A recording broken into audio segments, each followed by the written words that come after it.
오늘이 이제 그 소위 그 예수님께서 돌아가신 금요일, Good Friday, 영어로 그렇게 하는 말인데요. 사실 생각해 보면은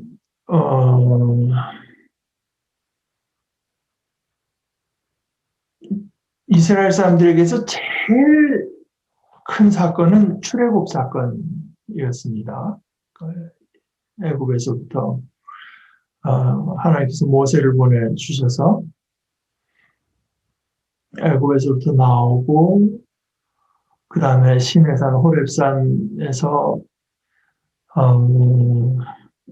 그 율법을 받고 또 하나님의 계시를 받고 그리고 이제 우리가 하나님의 백성으로서 하나님의 계명을 따르겠습니다.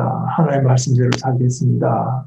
하는 그 응답을 해서 하나님과 하나님의 백성으로 이제 언약 관계, 계약 관계가 성립이 되고 이런 것들이 다 출애굽에 일어난 사건인데 이스라엘 사람들이 메시아를 기다린다고 할 때 그것은 다른 게 아니라 이제 새로운 출애굽 또 온전한 의미에서 출애굽을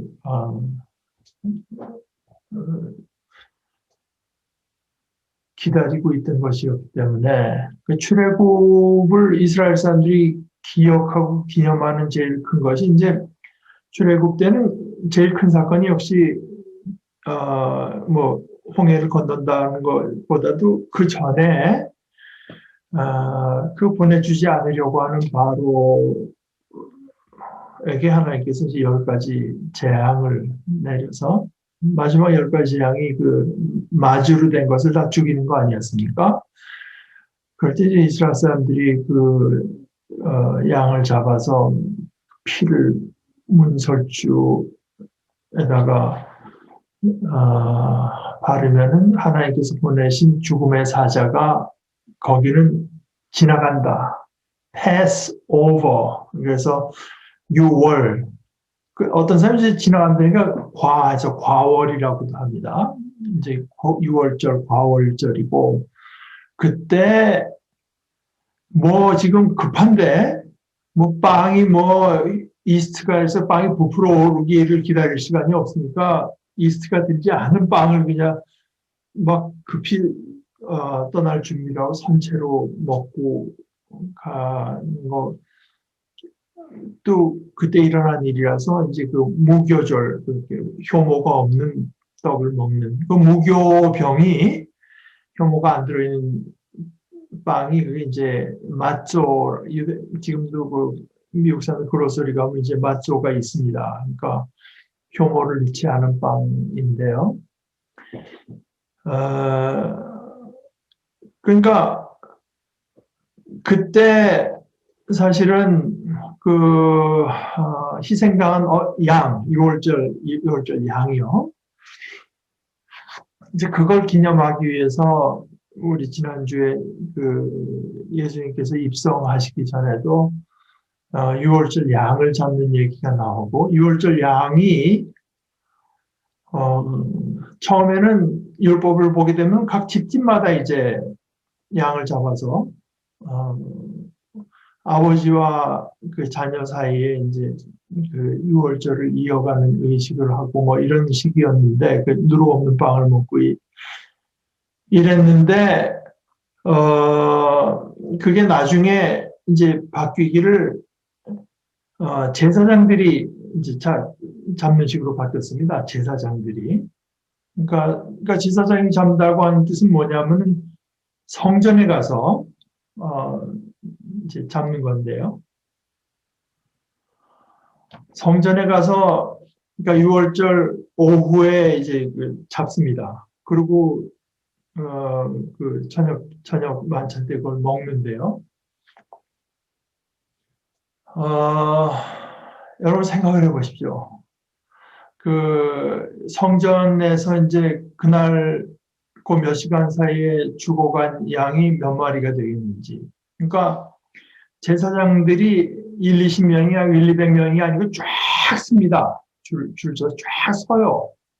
그리고 양을 갖고 오면은 이제 죽이면서 피를 내 가지고 피는 해서 나중에 제단에다 붓고 뭐 이제 나 양은 나중에 갖고 와서 먹고 이런 식인데요.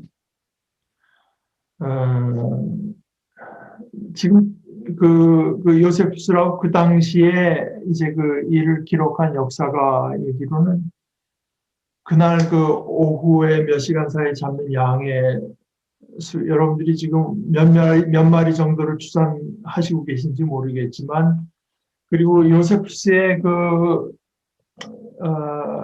자료가 정확한지 몰라도 한 25만 마리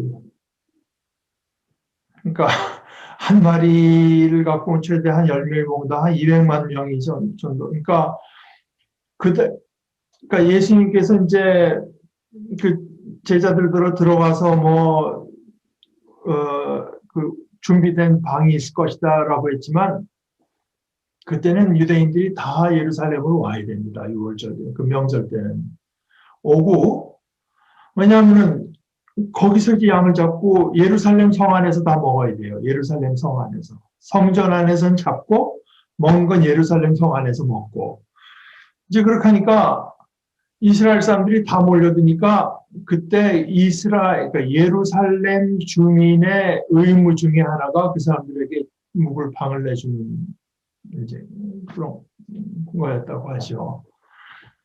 그러니까 20만 마리의 양이 몇 시간 동안에 이제 했을 때 그 광경이 어떠했겠는가. 그러니까 제가 이제 말씀드리는 그 포인트 중에 하나는 사실 우리가 성찬식 같은 거 할 때 우리가 생각하는 어떤 그 종교라고 하는 것이 어떻게 보면 너무 그 정적인 건지 모르겠습니다. 너무 그 상징만 가지고 그러니까 이스라엘 사람들이 그 종교, 그러니까 리추얼, 이 의식을 한다고 할 때 그 스케일이 이제 그런 것이었다고 하는 걸 한번 이제 오늘 그 예수님께서 돌아가신 날 한 번 정도 생각해 보는 것도 좋을 것 같습니다. 그거는 오늘이 이제 날이 그래서 제가 말씀드린 것이고,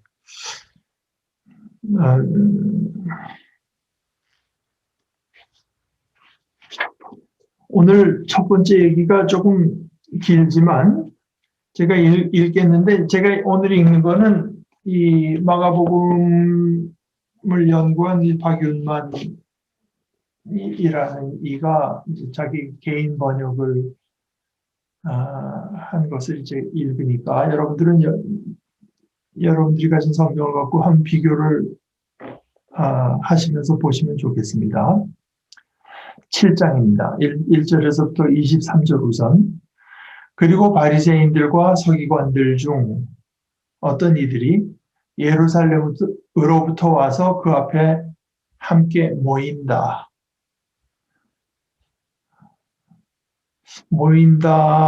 그래서 모인다. 이거는 이제 되게 마가복음의 historical present, 역사적 현재형이라고 해서 우리가 신문에 할 때 어떻게 하다 하는 식의 현재형처럼 쓰지 않습니까? 그래서 제 생각에는 바리새인들과 서기관들 중 어떤 이들이 예루살렘부터 와서 그 앞에 함께 모이다. 이렇게 해도 좋을 것 같은데. 그러니까 모인다. 그리고 그의 제자들 중 어떤 이들이 더러운 손, 곧 씻지 않은 손으로 빵들을 먹고 있는 것을 보았다. 바리새인들과 모든 유대인들은 장로들의 전통을 지키면서 만일 손목까지 그들의 손을 씻지 않으면 먹지 않았다. 또한 시장으로부터 돌아온 후 만일 목욕하지 않으면 먹지 않는다. 그리고 그들이 전에 받아 지키고 있는 다른 많은 것들이 있는데 잔과 단지와 놋그릇과 침상을 씻는 일들이다. 그러자 바리새인들과 서기관들이 그에게 질문했다. 무엇 때문에 당신의 제자들은 장로들의 전통에 따라 걷지 않고 도리어 더러운 손으로 빵을 먹는 것이요. 그리고 그가 그들에게 대답하셨다. 이사야가 너희 위선자들에 대해 잘 예언하였소. 기록된 것처럼 이 백성이 입술로는 나를 존경한다. 그러나 그들의 마음은 나로부터 멀리 떠나 있다. 그들이 나를 헛되이 예배하며 사람들의 계명을 하나님의 교훈으로 가르치고 있다. 그대들은 하나님의 계명을 버리고 사람들의 전통을 붙들고 있는 것이요. 그리고 그들에게 말씀하셨다. 그대들은 그대들의 전통을 고수하고자 하나님의 계명을 쉽게 저버리고 있어. 모세는 내 아버지와 내 어머니를 공경하라. 그리고 아버지와 어머니에게 욕하는 자는 사형에 처하라 말했어. 그러나 만일 사람이 아버지나 어머니에게 당신이 제게서 받을 유익이 무엇이든지 간에 그것은 고르반, 곧 하나님께 바친 예물입니다. 이라고 말하면 그는 더 이상 아버지와 어머니에게 다른 어떤 것도 행하지 않아도 된다고 그대들은 말하고 있어. 그대들이 전해온 그대들의 전통으로 하나님의 말씀을 폐지하고 있으며 또한 이와 유사한 것들을 많이 행하고 있어. 그 후 무리를 다시 그에게 가까이 부르신 후 그들에게 말씀하셨다. 그대들 모두는 듣고 깨달으시오. 사람 밖으로부터 그에게 들어가 그를 더럽힐 수 있는 것은 아무것도 없습니다. 그러나 사람으로부터 나오는 것들이 사람을 더럽히는 것들입니다. 그리고 무리를 떠나 집에 들어가셨을 때 그의 제자들이 그 비유에 대해 그에게 물었다. 그러자 그가 그들에게 대답하셨다. 그대들도 이렇게 못 깨닫는단 말이요. 밖으로부터 사람에게 들어가는 어떤 것도 그를 더럽힐 수 없는데 이는 그것이 그의 마음에 들어가는 것이 아니라 배에 들어가 뒷간으로 배설되기 때문이라는 것을 그대들이 알지 못한단 말이요. 모든 음식이 깨끗하오. 그리고 말씀하셨다. 사람으로부터 나가는 것, 그것이 사람을 더럽힙니다. 속에서부터, 그 사람들의 마음에서부터 악한 생각들이 나옵니다. 음행, 도둑질, 살인, 간음, 탐심, 악독, 속임, 방탕, 악한 눈, 모독, 교만, 어리석음. 이 모든 악들이 속에서부터 나와 사람을 더럽힙니다.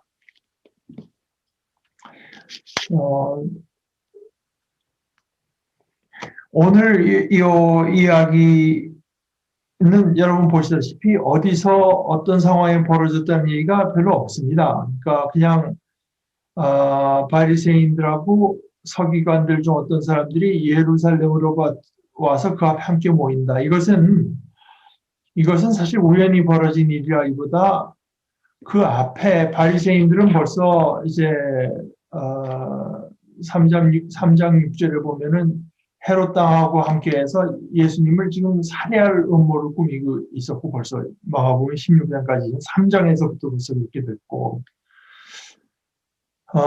서기관들 역시 또 예루살렘으로부터 와서 이제 예수님과 논쟁을 그것도 3장에서 한 적이 있기 때문에 이거는 그냥 우연히 그들이 모였다기보다는 이거는 하나의 그 뭔가 목적을 가진 공적인 조사위원회의 성격을 띠는 것으로 이제 보는 것이 더 맞을 거라고 생각합니다. 이 사람들이 이제 여러 가지 규정과 이제 규례 같은 것들을 갖고 있고,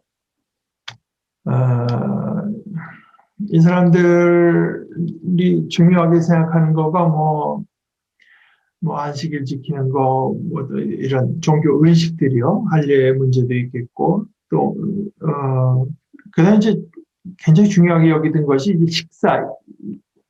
그 유대인들에게 있어 같이 식탁을 나눈다고 하는 거는 하나가 됐다, 이제 받아들여졌다 이런 뜻이기 때문에. 근데 예수님이 뭐 죄인들과 함께 먹고 마신다 뭐 이런 식으로 돼서 이제 그것이 그들에게 굉장히 큰 문제가 됐고, 뭐 안식일을 말할 것도 없고, 그 다음에 오늘은 이제 이 정결 예식, 손 씻는 거, 이제 이런 겁니다. 사실 여기 더럽다고 말한 단어, 이거는 거기 먼지가 묻고 무슨 오물이 묻어서 더러운 것이 아니라 이제, 의식, 리추얼, 그러니까 종교의식적으로 봐서 이제 더럽다고 하는 뜻인데, 코이나이스. 이제, 그런데, 이런 소원을 더럽다고 간주하는 것이 소위 그들의 이제 장로들의 유전인데, 성경에 나오는 이 장로라는 말은요, 그러니까, 그 이스라엘 사람들, 당시 이스라엘 사람들에게서 최고의 그 어떤 기관, 그 의결 기관이 이제 산헤드린의 멤버들을 장로라고 부르기도 하지만, 여기 그 장로들의 전통이라고 했을 때는 여기서 그 장로가 가리킨 것은 소위 서기관들입니다. 서기관들. 이제 서기관이 뭐냐? 뭐 우리 교회를 오래 다녔어도 이제 그런 것들이 조금 분명치 않을 수가 있는데, 이제 제가 전에 말씀드린 대로 거기에 대해서 제가 아는 한 거기에 대해서 우리들에게 제 생각에는 제일 좋은 그 정부의 출처는 이 독일 성서공회에서 이제 해설 붙인. 근데 그 뒤에 보게 되면 뭐 서기관, 바리새인, 또 뭐 예를 들어서 뭐 할례, 뭐 하여간 그 성경이 자주 나오는데 무슨 뜻인지 분명치 않은데 또 너무 번잡하지 않게 꼭 필요한 정보들을 거기다가 잘 적어놨어요.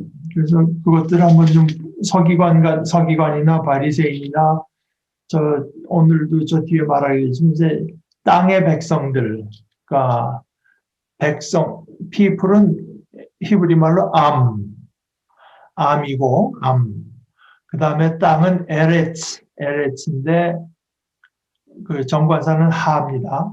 정관사 뒤로는 그 모음 변화가 일어나서 에레츠가 하아레츠 이렇게 되는데, 하아레츠, 그러니까 땅의 people들, 이제 그런 건데, 그 땅의 백성이 뭐냐, 이제 이런 것들도 뭐 제가 열어보는 것 중에서는 하여간 이 독일 성경의 해설 성경이 제일 우리에게 이제 좋은 출처가 되는 것 같습니다.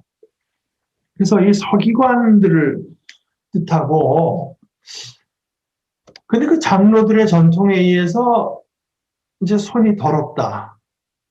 여기 더럽다고 하는 말, 코이나이스.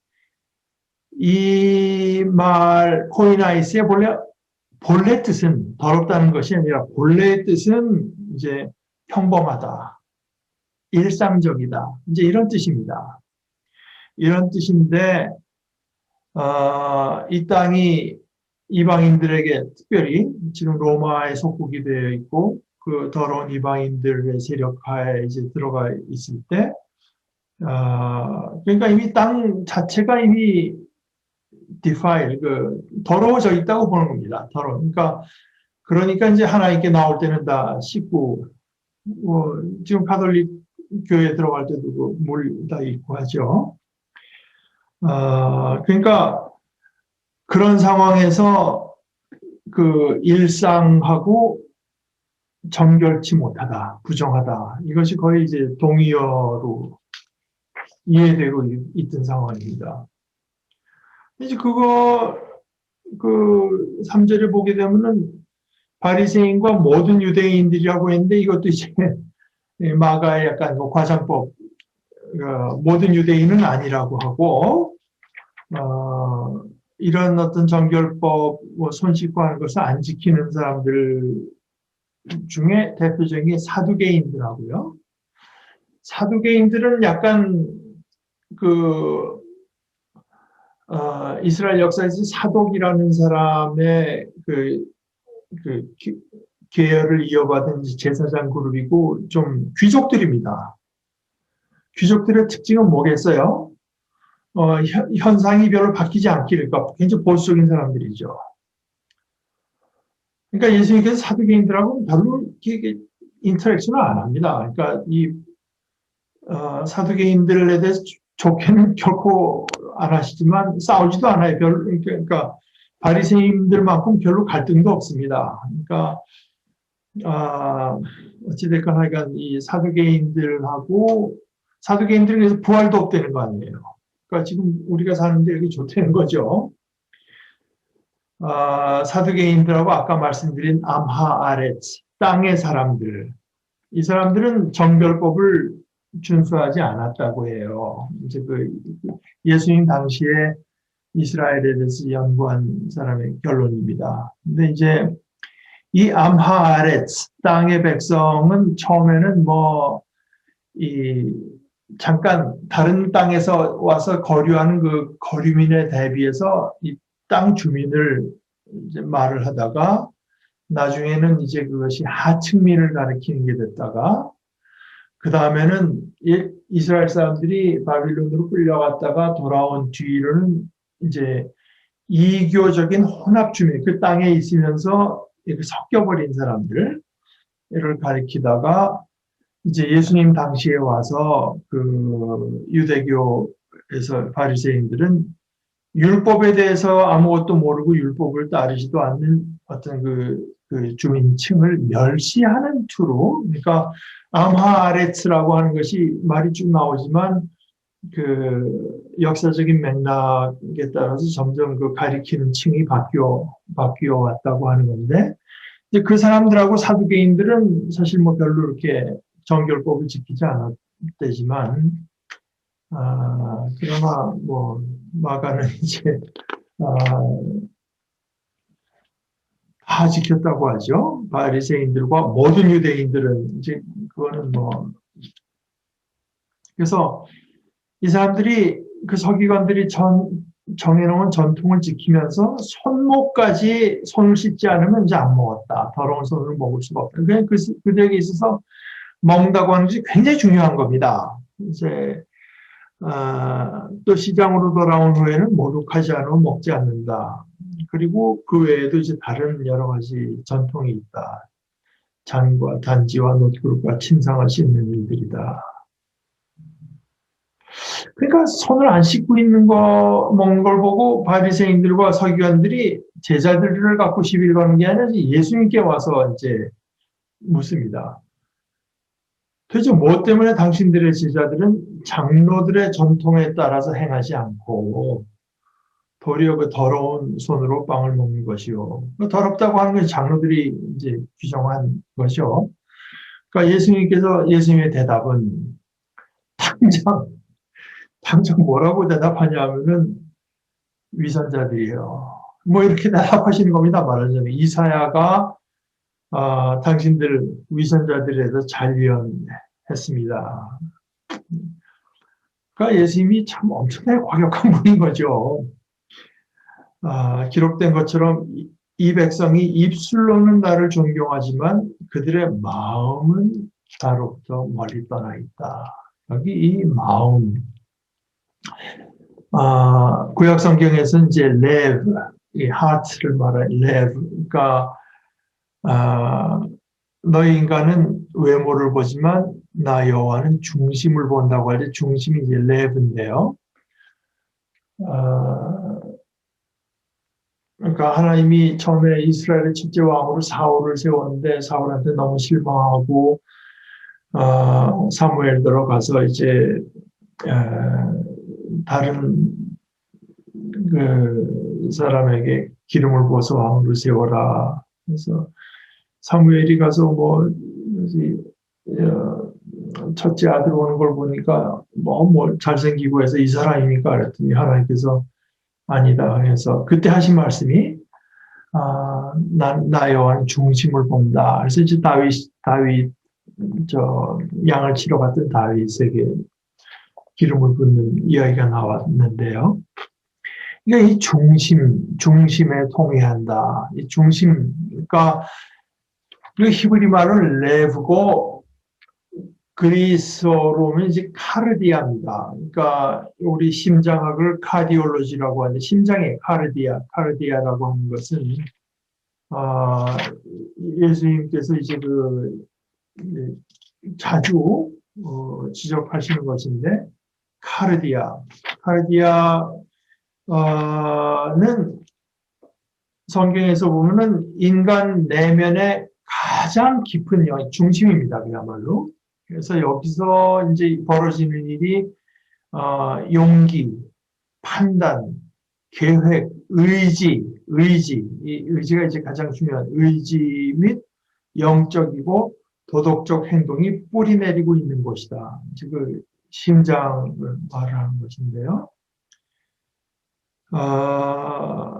이 백성이 입술로는 나를 존경하지만 그들의 그 중심은 나로부터 떠나 있는 멀리 떠나 있다.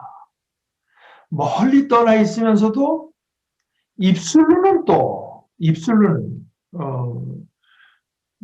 하나님을 존경한다. 그래서 그렇게 됐을 때 그들이 나를 예배한다고 하지만 그건 헛된 예배고 거기서 나타난 현상은 사람의 계명을 하나님의 교훈인 것처럼 가르치고 있다. 그러니까 여기 이제 우리 자신에 대한 느낌이 벌써 들어오는 것이 하나님의 계명, 하나님의 뜻, 하나님 말씀, 하나님께서 원하시는 것과 하나님의 원하시는 것이라고 우리 식으로 말하자면 교회가 가르치는 것. 그런데 그것이 결국은 뭐 목사건, 뭐 감독이건, 교황이 했건, 뭐가 했건 사람의 가르침에 지나지 않는 것과 하나님의 말씀을 이걸 구별할 줄 알아야 되겠다.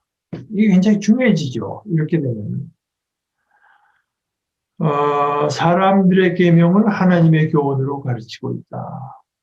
우리가 배우고 받고 그것을 따르는 것이 과연 하나님의 계명인지 사람의 계명인지 그대들은 결국은 이제 그렇게 되면 어떻게 되냐 하나님의 계명을 버리고 사람들의 전통을 붙들고 있는 것이요. 그러니까 이것은 우리가 좀 심각하게 생각해 봐야 되지 않겠습니까?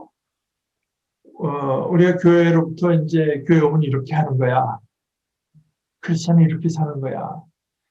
하는 걸 말로도 그렇고 또는 말이 아닌 암암리에 전해지는 걸로도 그렇고 많이 전해 듣기에 마련인데 이것이 그 사람들의 전통에 지나지 않는다면 게다가 하나님의 계명을 버리는 버리게 하는 어떤 교묘한 작용을 우리에게 일으키고 있다면 이게 큰일 아니겠습니까? 그리고 오늘 이 이야기가 이렇게 상당히 길잖아요. 23장, 23절까지 기록된 것은 저는 이 유혹과 이 위험이 교회에 상존하기 때문이라고밖에 이해할 수가 없습니다. 언제나 인간은 이런 어떤 그 위험을 특히 차라리 뭐 하나님 모르는 사람이야 뭐 모른다고 하지만 하나님을 내세우고 하나님을 사랑한다고 하고 하나님을 기억하고 기념한다고 하지만 여러 가지 종교적인 어떤 그 전통을 만들어 가지고 오히려 그것 때문에 하나님의 계명을 버리게 이제 오도하는 것이 있다고 하면은 우리가 그건 정말 늘 정신을 바싹 차리고 구별해야 될 것이 아니겠는가. 그리고 그들에게 말씀하셨다. 그대들은 그대들의 전통을 고수하고자 하나님의 계명을 쉽게 저버리고 있어 하시면서 하나의 예로 드는 것이, 자, 하나의 말씀은 어떤가? 근데 여기서 이제 하나님께서 하나의 말씀이라고 얘기한 것이 정확히 뭔지 모릅니다. 그러니까 토라, 창세기, 출애굽기, 레위기, 민수기, 신명기까지만을 가리키는 것인지 우리가 보통 알고 있는 구약 성경 전체를 가리킨 것인지는 알 수 없으나, 예수님께서 이제 보통 말씀하실 때 이것이 율법이요 율법과 선지자니라 이렇게 말씀하신 것 봐서는 저는 이제 우리가 알고 있는 이 구약 전체를 가리킨다고 볼 수 있다고 생각을 합니다. 우리는 보통 구약, 신약, 이것은 그 예레미야서에서 나온 그 Old Testament, 이제 이런 옛 언약, 새 언약, 이제 이래서 구약, 신약 이렇게 부르는 것인데, 물론 이스라엘 사람들은 절대로 구약 성경 구약이라고 안 부르죠. 그럼 이스라엘 사람들은 우리가 갖고 있는 구약 성경을 뭐라고 부르요? 그들의 성경인데요. 이스라엘 사람들은 그것을 타나크라고 부릅니다. 타나크. T는 토라, 창세기, 출애굽기, 레위기, 민수기, 신명기, 이 토라 그 T고요. 그 다음에 N은 이제 느비임이라고 해서 하나님께서 하나의 말씀을 주셔서 전하게 하는 사람이 나비라고 하는데, 그래서 복수가 느비임입니다. 이제 토라, 느비임, 그 다음에 이제 크투빔이라고 하는 거는 뭐 시편, 욥기, 잠언, 전도서 같은 이제 성문서들. 그러니까 율법과 예언자와 뭐 시편이라고 이제 말을 하지만 시편만 아니지만 이렇게 해서 TNK 타낙 하든가 아니면은 이렇게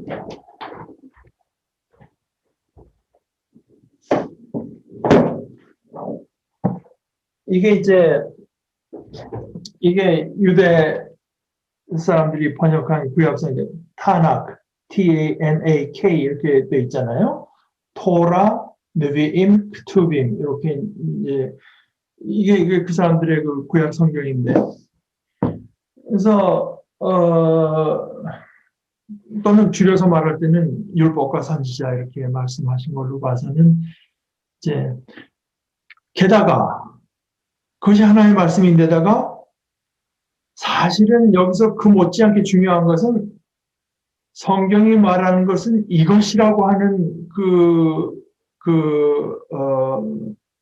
결정권, 성경이 말하는 이것이라, 그러니까 예수님은 성경이 말하는 것이 이것이라고 하는 데 대한 어떤 그 종말론적인 그 해석자라고 할까, 해석의 열쇠를 가진 분으로서 자기 자신에 대해서 이제 흔들리지 않는 그 확신을 갖고 계신 걸 알 수 있죠. 뭐 우리 성경에 대해서 같이 디스커스 해봅시다 이런 게 아닙니다. 성경이 말하는 건 이것이다. 너희가 성경에 대해서 오해했기 때문에 그런 말을 하는 것이다. 뭐 이제 이런 말씀을 하신 걸로 봐서 예수님 자신이 성경이 말하는 건 이것이고 성경이 뜻한 건 이것이라고 하는 데 대해서는 이제 본인이 그것을 최종적으로 알고 있는 분이라고 하는 데 대해서는 조금의 이제 유보도 없었던 것 같습니다. 그래서 모세를 보게 되면 내 아버지 어머니를 공경하고 그 부모를 욕하는 자는 사형에 처하라고 성경이 이렇게 했는데, 그리고 그것이 하나님의 뜻인데, 그러나 너희 그 사람의 전통, 너희가 소위 그 하나님의 계명을 잘 실천하기 위해서 세워놨다는 그 장로들의 전통이 결국 어떻게 됐냐? 보게 되면은 제가 이제 아버지께 어머니께 드려야 되겠는데 이것이 코르반 됐습니다. 이러면은 이건 하나님께 바쳐진다 그 하는 게 돼서 더 이상 아버지 어머니한테 안 바쳐도 되는 식으로 이제 악용되는 건데요. 이 코르반이라고 하는 말의 이제 본래 그 히브리 말은 이제 카르반. 카르반이라고 그래서 이제 그러나 뭐 예수님 당시에 이제 아람어를 주로 쓰고 하니까요. 코르반, 카르반이라고 하는 뜻은 본래는 이제 하나님께 바친 것이라고 하는 뜻인데요. 그 뜻을 우리가 좀 분명히 이해하는 걸 돕기 위해서 하나의 그 고고학 자료를 보게 되면은 아마 이게 예수님 오시기 1세기 고천 주전 1세기로 추정되는 유골 사람의 그 뼈를 거기 이제 비문을 세웠는데요. 그 팔레스타인에 이제 비문 그 유골함 그러니까 여기 뭐 에벤 헬렛 에투리라고 한 그 장소에서 유골함 이제 그 비문이 하나 발견됐는데 그 비문에 이렇게 쓰여 있다고 해요. 이 유골함에 있는 모든 귀중한 것은 그 안에 있는 사람에 의해 하나님께 바쳐진 것이다. 카르반한 것이다. 그러니까 이 본래는요. 이건 하나님께 바친 거니까 인간이 사사롭게 쓰면 안 된다 하는 어떤 금지 규정으로서 이제 된 것인데 이게 이런 식으로 이제 악용됐다는 겁니다. 맞죠? 부모님한테 드리지 않는 하나의 구실로서 뭐 하나님께 바친 거니까 뭐 이런 식으로 그러니까 이 코르반 같은 어떤 그 하나님께 대한 이제 하나님께 바쳐졌다고 하는 대표적인 게 이제 두 가지 하나 예를 들 수가 있는 첫째는 나실림이 있습니다. 그러니까 제일 대표적인 나실림이 삼손이었잖아요. 삼손이 머리를 이제 뭐 자르지 않고 그다음에 독한 술을 마시지 않고 이거는 나면서부터 하나님께 바쳐진 아이다. 이제 이것이 이제 나실임이거든요. 그 나실인하고 이 고르반 이 두 가지인데 사람이 나중에 이제 마음이 바뀔 수 있잖아요. 근데 그 코르반은 나중에 취소할 수 있는데요. 취소하려면은 그 남자는 50세겔, 여자는 30세겔을 제사장에게 내야 이제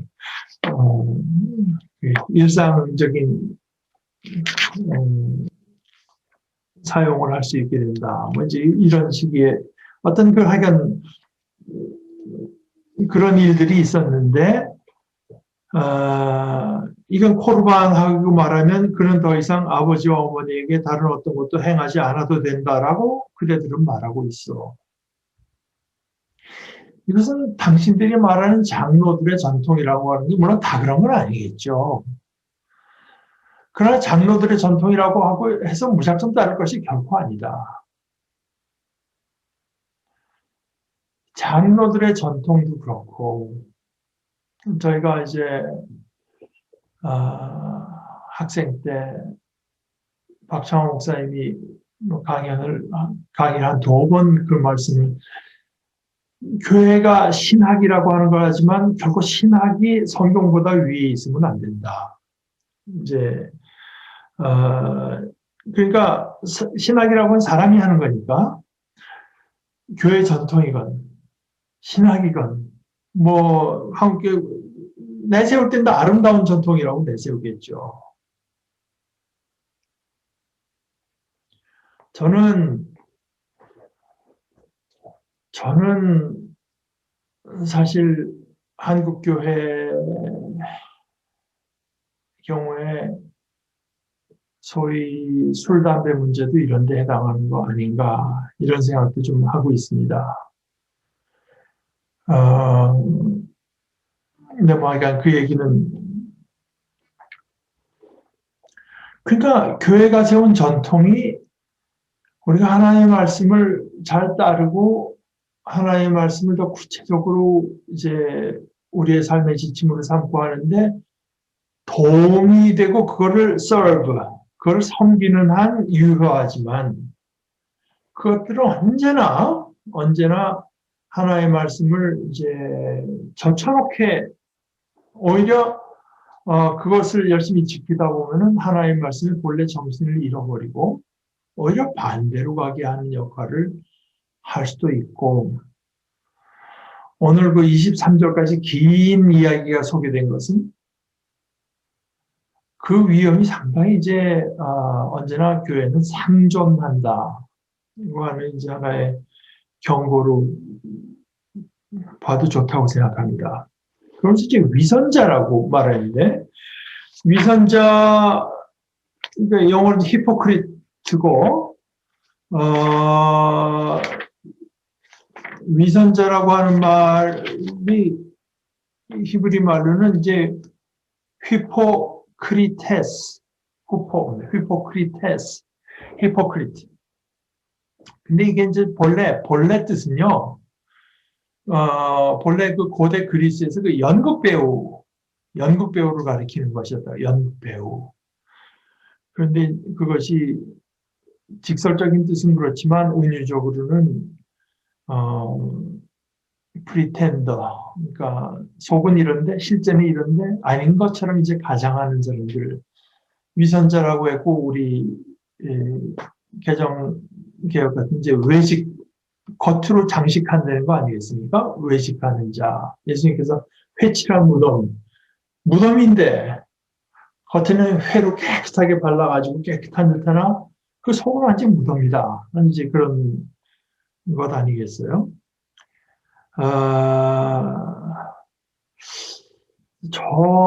제 생각이 맞는지 모르겠지만 구약 성경을 그냥 이렇게 쭉 읽어보면은 하나님께서 제일 경계하신 것 중에 하나가 어쩌면 제일 경계했어요. 인간은 교만인 것 같아요. 교만.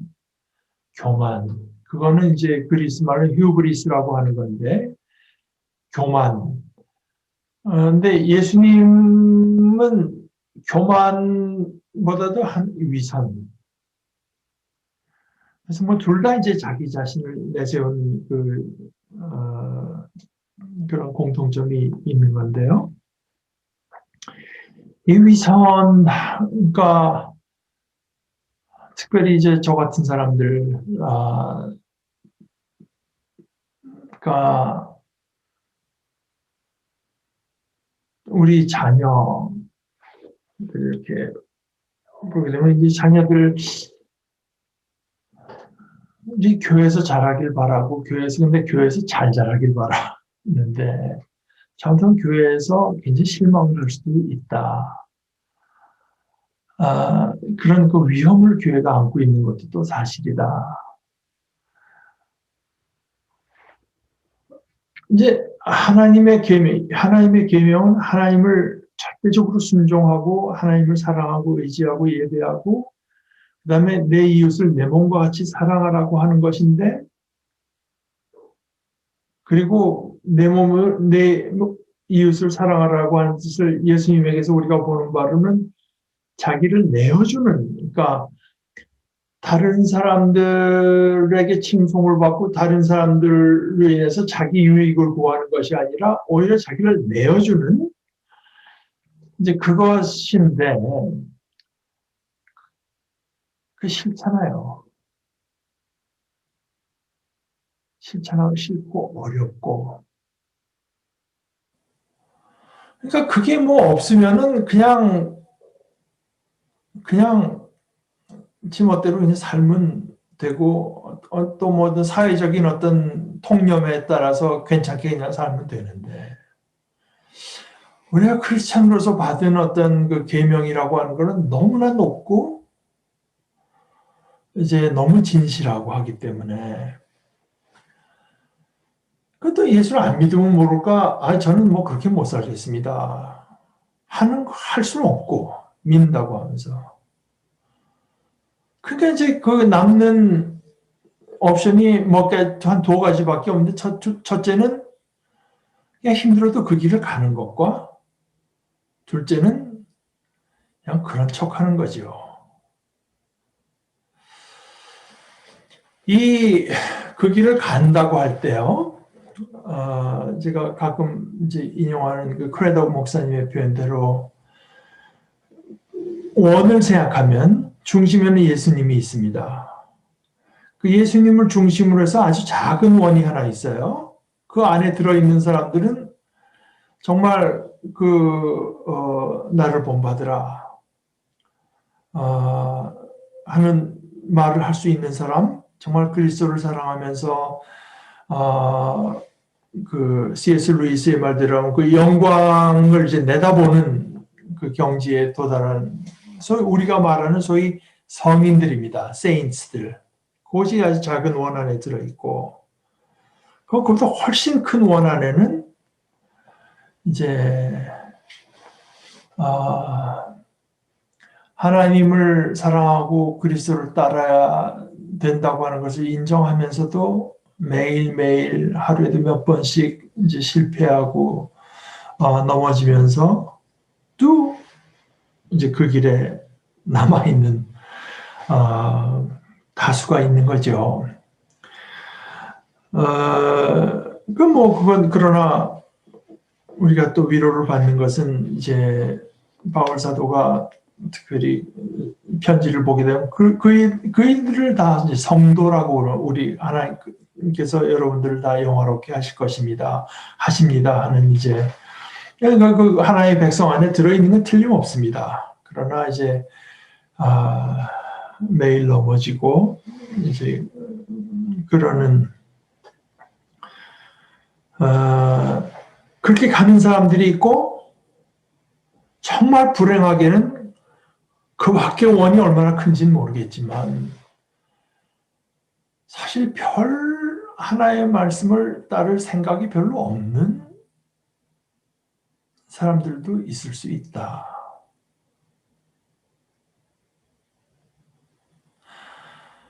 하나님을 믿고 예수님을 믿는다고는 하지만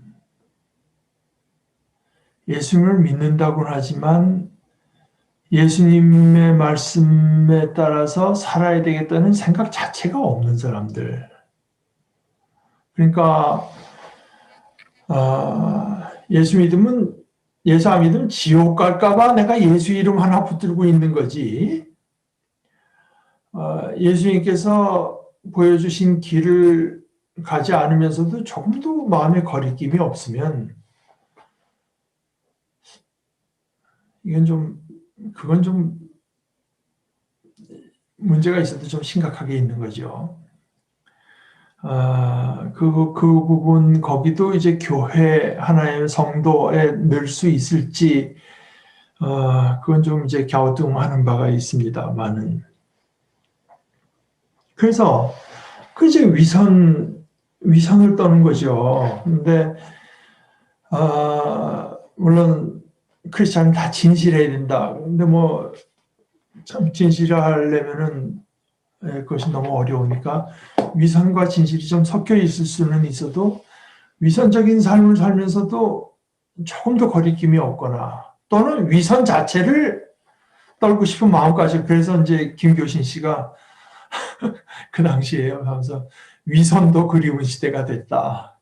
그때 바리새인들은 차라리 위선이라도 했지. 그러니까 지금은 위선을 떨 생각조차 없는 때가 됐다. 이제 그런 얘기를 한 적이 있는데요.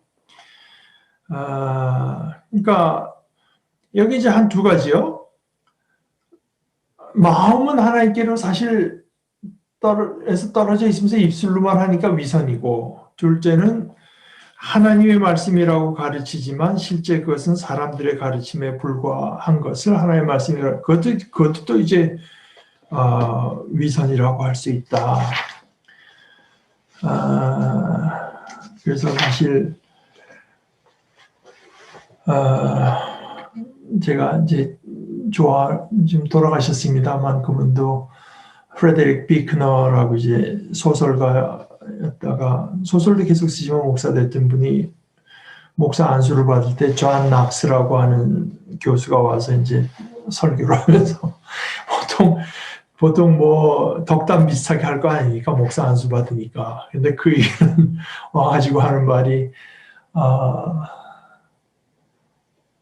작은 영혼 하나를 잘못 인도하면 네 목에 연자맷돌을 메고 바다에 빠지우는 게 더 낫다 하는 걸 갖고 이제 그 안수식에 와서 안수 예배에 와서 그 설교를 했다고 하더라고요. 어찌됐건 하여간 그 사람들에게 이제 그런 말씀을 주셨고 그 다음에 그 14절을 보면은 이제 바리새인하고 사두개인들은 바리새인의 율법학자들은 이제 없어요. 그 무대에 없고 서기관들. 그 다음에 이제 14절에 보면 무리를 다시 그에 가까이 부르셨다. 근데 여기 가까이 부르셨다고 하는 말이 사실은 언어 그 단어의 주의에서 보면은 처음에 제자들을 부르실 때와 같은 것이 돼서, 그러니까 바리새인하고 서기관들에게 하신 말씀이 있고, 그 다음에 그 무리들에게 주신 메시지가 또 좀 다릅니다. 무리들에게는 그대들 모두는 듣고 깨달으십시오. 그러니까 예수님께서 이제 무리라고, 아직 예수님을 따라다닌 제자들은 아니지만 무리들도 역시 하나의 그 이제 예수님을 따르는 제자들로 올 수 있는 어떤 가능성을 보는 열린 집단, 제자 공동체에 들어올 가능성을 이제 가진 집단으로 대하고 있다고 볼 수가 있습니다. 그이들에게는 이제 사람 밖으로 그에게 들어가 그를 더럽힐 수 있는 것은 아무것도 없고 사람으로 나오는 것들이 사람을 더럽히는 것입니다.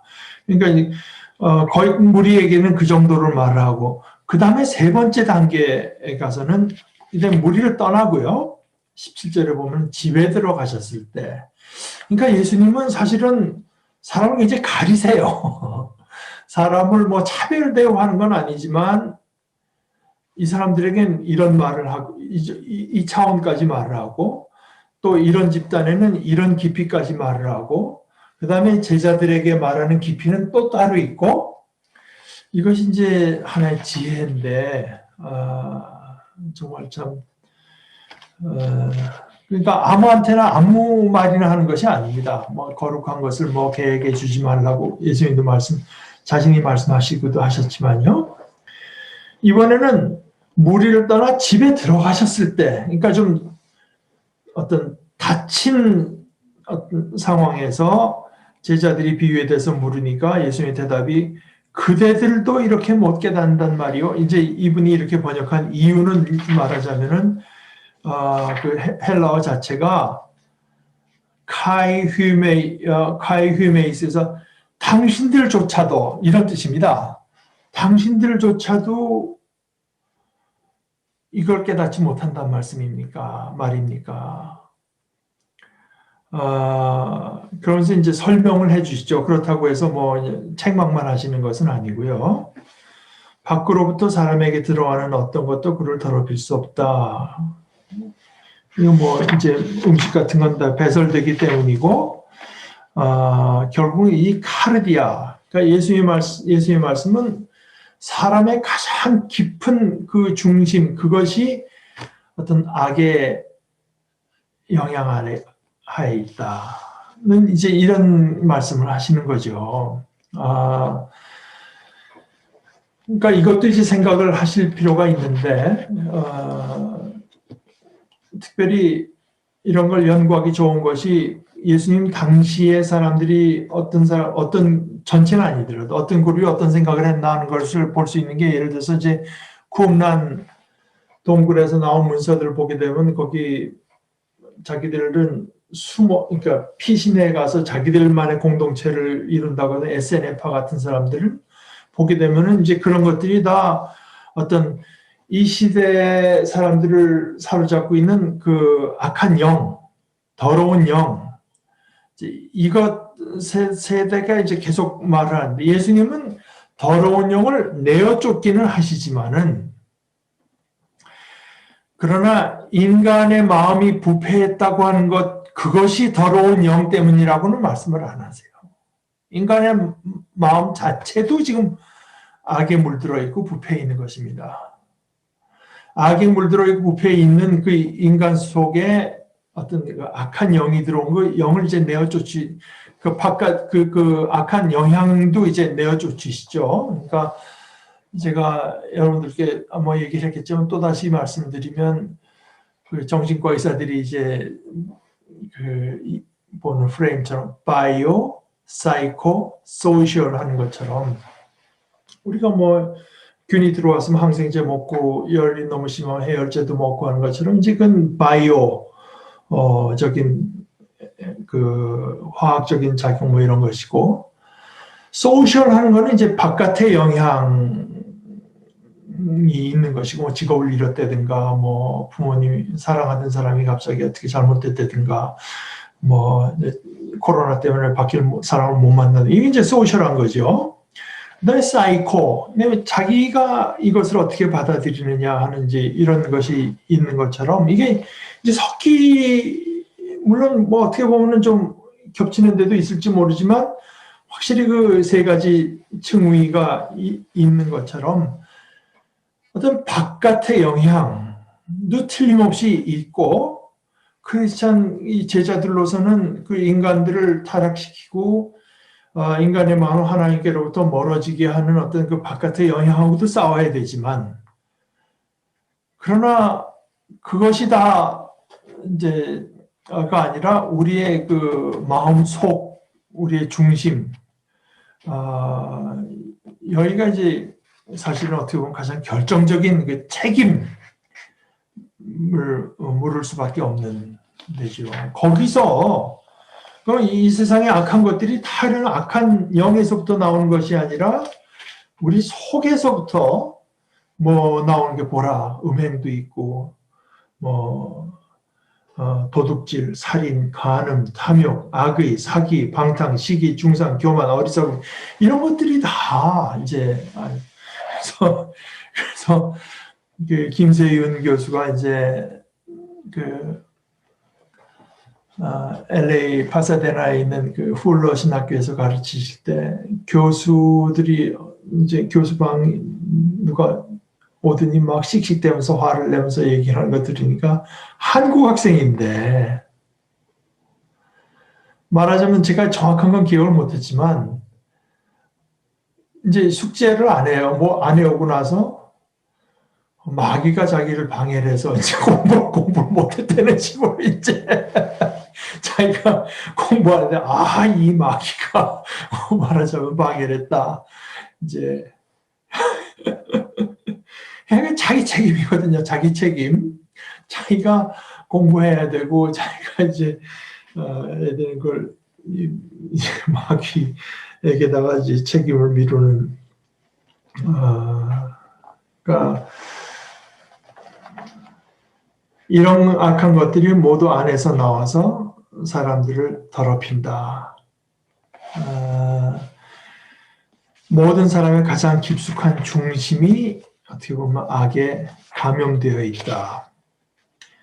그러니까 여기 마가복음 연구한 이분은 지금 말하는 그 여러 가지 열거가 재미있는 말을 썼는데 이러이러이러는 것들이 거기서 나온다.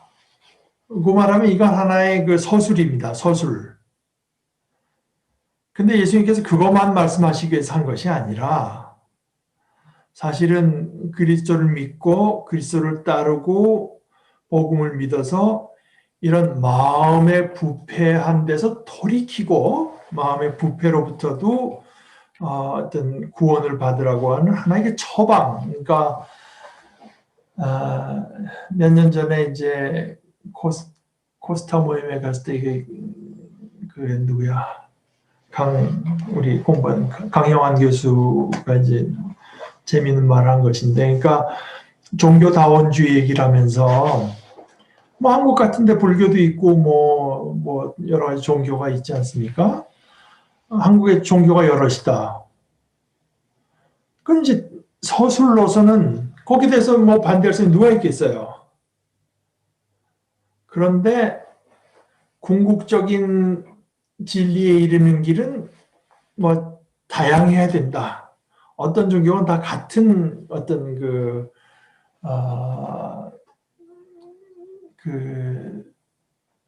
평가를 받아야 된다거나 이제 이런 식으로 하면은 그거는 더 이상 서술이 아니라 하나의 처방. 영어로 말하면 이제 descriptive한 것이 아니라 서술은 descript한 거 아니겠습니까? descriptive한 말이 아니라 그렇게 되면 prescriptive. 의사들이 쓰는 처방이 이제 prescription인데요. 그러니까 종교다원주의라든가 종교가 여럿이라고 하는 말을 디스크립티브하고 쓸 때는 우리는 뭐 거기에 대해서는 아무런 문제가 없지만 이것을 프리스크립티브하게 절대적인 진리에 뭐 이 종교나 저 종교나 다 같은 어떤 그 가치를 갖고 있다고 그래서 하나의 그 프리스크립티브한 이제 그래야 된다고 할 때는 우린 좀 문제가 있다. 이제 이런 식으로 말을 해서 오늘 이 예수님의 말씀도 단순히 디스크립티브하게 사람의 속에 제일 악한 것이 나온다고 하는 것이 아니라 그것은 뭔가 예수님께서 이제 거기서 돌이켜서 그런 데서부터 마음의 부패로부터도 해방될 것이 필요하다고 하는 그 뜻을 안고 있다고 이제 생각을 할 수 있습니다.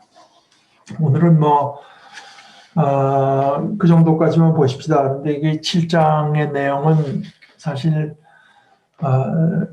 우리가 신앙생활을 하는데 실제로 우리에게 이런 그 장로들의 유전으로 작용하는 것들이 저는 많다고 봐요. 그러니까 제가 얼마 전에도 말씀드린 것처럼 뭐 저 사람 넥타이도 안 메고 와서 살겠다고 저 사람 말은 들을 필요가 없다.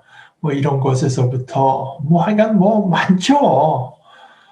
목회자께 뭐 순종해야 된다고 하는 말도 저는 그 중에 하나라고 이제 보는데 그런 것들이 다 어떤 신앙의 유익, 하나님께 가까이 가는 것에 도움이 되면은 좋은 것이지만 오히려 이제 그것들이 우리의 신앙을 이제 오도할 수가 있는 가능성에 대해서는 우리가 늘 생각할 필요가 있다고 생각합니다. 여러분들 혹시 뭐 더 거기 첨가하실 내용이 있든가 아니면은 뭐 궁금한 게 더 있으시고 하면은 함께 나누셔도 좋을 것 같습니다.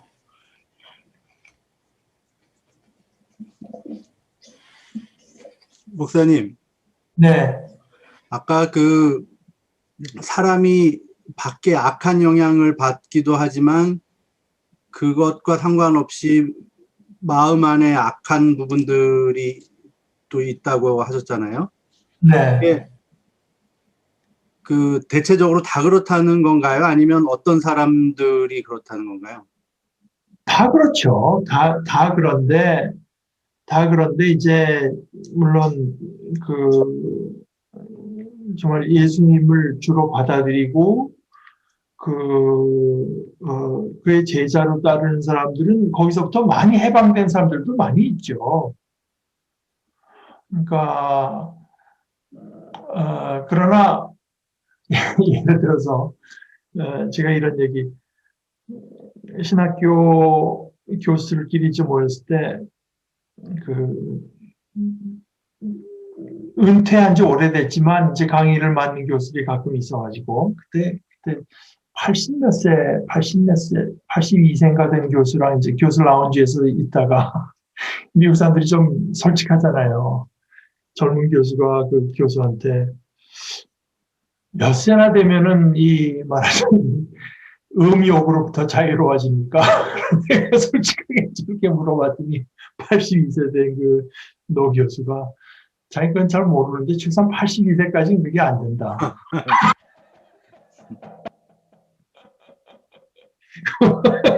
자기가 아는 거는 82세보다 그것도 젊은 나이는 아니다.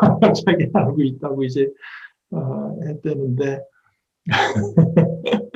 뭐 거짓말도 그러나 내가 그 그리스도께 속했다. 그러니까 나를 내가 그리스도를 사랑하고 그리스도의 뜻에 따라. 그러니까 아까 제가 말씀드린 그건데 세인트는 이제 거짓 다 되는 분들을 우리가 소위 성자라고 부르는 것이고, 그 대부분의 사람들은 이제 그 밖에서 힘겹게 이제 투쟁하면서 가고 있다 이렇게 봐야 되죠.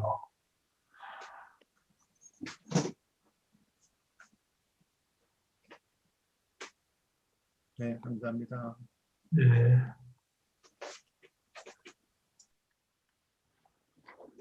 자, 우리 기도하고 마치십시다.